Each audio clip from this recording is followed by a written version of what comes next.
അതെന്ത് മര്യാദ? അത് കുറ്റക്കാർക്ക് അതിന്റേതായ ശിക്ഷകളല്ലേ നമ്മൾ ഉറപ്പാക്കുന്നത്, അല്ലാതെ ഒരു പരിഷ്കൃത സമൂഹം ഏതാ സിനിമയിൽ ഒരാളുടെ സർഗാത്മകമായ പ്രവർത്തനങ്ങൾക്ക് നിരോധനം ഏർപ്പെടുത്താൻ നിങ്ങൾക്ക് പറ്റില്ല. അയാളൊരു കവിത എഴുതുകയോ ഒരു കഥ എഴുതുകയോ ഒരു സിനിമ ചെയ്യുകയോ ചെയ്താൽ അതിനെ നിരോധിക്കാൻ നിങ്ങൾക്ക് അതിനെ ബഹിഷ്കരിക്കാം, നിരോധിക്കാൻ പറ്റില്ല. പറ്റുമോ? കുറ്റകൃത്യം എന്ന് പറയുന്നത് അത് തെളിയിക്കപ്പെടുമ്പോഴാണ്.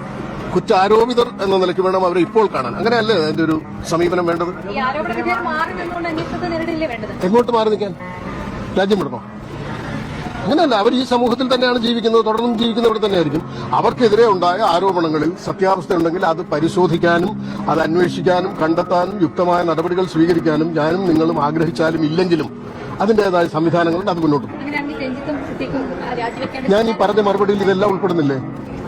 ഞാൻ ഈ പറഞ്ഞ മറുപടിയിൽ ഇത് ഉൾപ്പെടുന്നില്ല. ഞാൻ അങ്ങനെയാണോ പറഞ്ഞത്? ഞാൻ പറഞ്ഞൊന്നും അവിടെ പോയിട്ട് കേട്ട് നോക്കും.